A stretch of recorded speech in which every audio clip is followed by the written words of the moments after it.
Hi there, I'm Andy and welcome to Crypto Like a Pro. In today's video, we'll be looking at Otherside second trip. What took place, what happened, and what was new this time, what I think could potentially have gone slightly better, and just overall, well, why this project is interesting and why you should care about it or at least consider it. As always, if you like those videos, please hit the like button, subscribe to the channel. And also, if you would like to learn more about crypto, NFTs, Web3 in general, please do check out my course, Crypto Like a Pro. You can find a link to that in the description. So, about Otherside second trip. I won't be talking about Otherside itself. I'm assuming that if you're watching this video, you have at least some rough idea about the project. I'll put a link in the description so you can find out more about it if you're completely new to it. But yeah, it's a huge project. So of course I cannot really talk about everything in just one video. Second trip was the second tech demo launched by Yuga Labs, the developers of Otherside. The first trip took place in July last year. And to be honest, for me, it wasn't exactly a perfect experience. I was on the road that day and I had to work, and basically I was participating with a laptop literally on my lap in a car. The car was parked, of course, at the time, hooked up via iPhone hotspot. So not exactly the perfect setting, but considering everything, actually the overall experience was quite smooth and I was quite impressed with it. This time, of course, I was expecting something slightly better. It's been a few months, so I was expecting that overall everything was developed quite a bit. And also, luckily this time I was at home, connected to my broadband, so I was hoping that things will go really smooth. They didn't, but I'll come back to that in a minute. So first of all, let's start with the main issue and probably the biggest complaint about the whole experience. And that's how to actually access Otherside, or in this particular case, how it all worked. To be perfectly honest, I don't remember how the first trip worked, whether it was just Chrome browser or whether other browsers were supported. I'm pretty sure they were, but don't quote me on that. But in this case, only Chrome was supported. And fair play, there was information about it provided up front, but a lot of people, myself including, assume that you can also use Brave browser since it's based on Chrome. That wasn't the case. You could literally only use Chrome. So when I thought that, perfect, I can now join the tech demo, actually I couldn't because I got a pop-up that my browser is not supported. So I quickly set up Chrome, and luckily I was able to join straight away. No waiting in a queue, no other issues. It was absolutely seamless for me. However, when I was looking at Otherside Discord, a lot of people were struggling with access, even those who actually had Chrome set up straight away. I think it depended on the country from which we were trying to access the tech demo, but yeah, a lot of people were not happy with the access. However, in my case, it worked perfectly fine. And once I joined, well, this is how the whole space looked like. So this is the Infinity space, which is Otherside lobby. And as you can see, there are already quite a few participants here. So this is a slightly later stage in the lobby. So as you can see, a huge crowd. I believe that at peak time, there were more than 7,000 participants. I think 7,200 participants at the same time, which is, I think, roughly twice than what the number of people who participated in the first tech demo. And yeah, it was, well, pretty crazy, as you can see. There was some sort of a tech glitch. It took, I think, about half an hour longer to actually access the Otherside, but overall, that part was pretty smooth, at least for me. And then eventually those big screens appeared and we were introduced to what will happen next. So we were divided into 4 teams, and in a moment everyone will change their color. There you go. So I was assigned to the red team or crimson team. And basically, as those teams, we had to gather as many blobs as possible, which you will see in a minute. The team that gathered the most of those blobs got in the end an award, which for every member of that team, it was a helmet.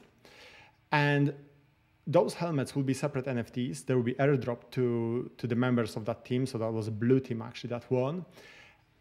And we'll see what those helmets will be worth on OpenSea, what they will be worth in the secondary market. But it's just a speculation at this point, but I wouldn't be surprised if in every next trip, there will be again something similar. There will be some sort of a challenge, some sort of a competition, and there will be some NFTs or other rewards airdropped to the winners. So definitely worth participating in those. What's worth mentioning is that this still counted as the first trip. So you may know already that your other deed, if you participate in the first trip, it got additional metadata, which is, well, the first trip. If you participated in this one, it again just counts as the first trip. And I believe that the next few trips will still count the same way. So you won't be getting additional metadata in your obelisk. Sorry, you won't be getting additional metadata attached to your other deed. However, it looks like there will be additional rewards or other rewards available for the participants. So yeah, definitely worth taking part in it just to see, or not only just to see how other side will look like, but also, well, there may be some pretty serious material rewards attached to it. And then similar to the previous first trip, at some point a wormhole opened, and that's when we were able to actually jump to the other side. And this will be now the first view we'll get of the new other side. So we have slightly different environment. It's much darker than previously. I think it's, considering it's still very, very early stages, it all looks pretty cool. And here we are at a slightly later stage. So we're supposed to be gathering those yellow blobs and then feeding them to the toads, which you can see in the background. And then those toads were supposed to open the portal or open the pyramid, which is in the background, or access to the pyramid, and then eventually open the portal that would take us to the next phase.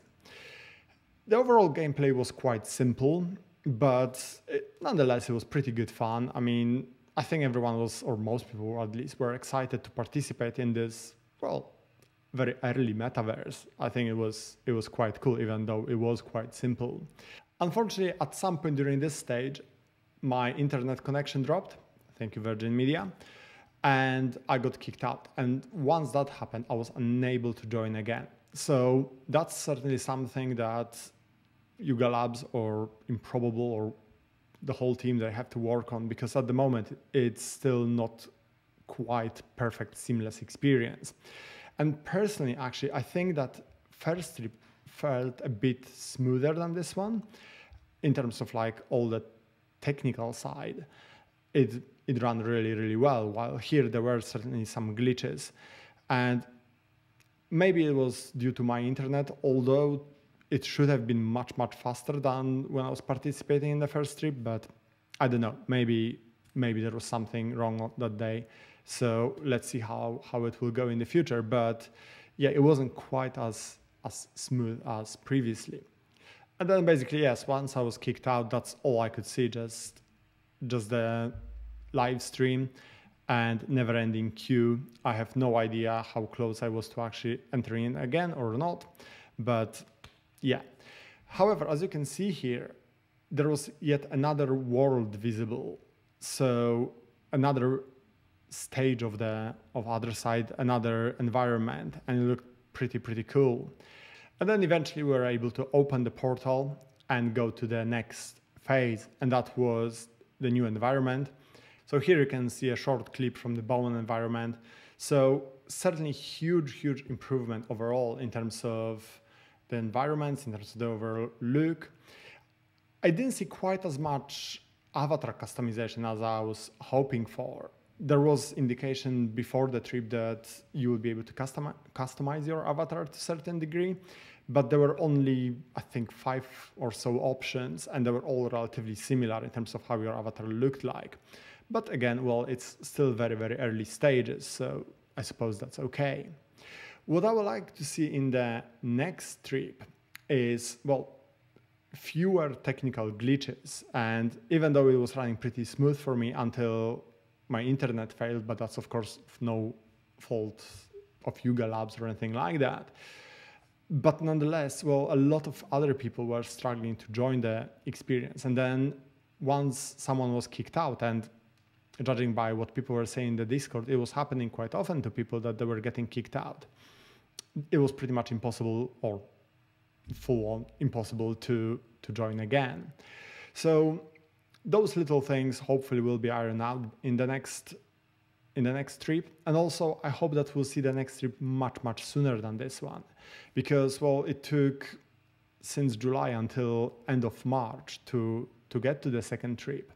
And such a long break means that people's expectations are growing quite significant, right? Because there's been this long gap when the project could be improved. If there are trips happening, I don't know, every 3 or 4 or 5 weeks, I think it's quite acceptable that there aren't huge changes and we are just sort of gradually, slowly progressing forward. I think this will potentially lead to much bigger satisfaction from those trips because there won't be such a huge expectation. Personally, I had somewhat mixed feelings. I was expecting a little bit more after such a long break, but nonetheless, I enjoyed it, at least up to the point that I got kicked out. And yeah, it will be really cool to see how the final product looks like. And I'm certainly still very excited about it. Even though there were those various glitches, the price of Otherdeed stayed pretty much at the same level. I think it was around just above 1.5 ETH before the second trip. And today when I looked at it, it was trading at 142, so the price dipped very slightly. So it looks like people overall weren't massively disappointed, which is a great thing. And yeah, hopefully we'll see those next trips much more often, and hopefully we'll see more and more improvements. I'm definitely looking forward to it. And it's still, yeah, definitely one of my favorite projects and one of the few projects which I think are really good play in the long term. So that's it from me for today. Hopefully you enjoyed the video. If you have any questions, please put them in the comment section. And otherwise, I will see you next time. Thank you for watching. Bye.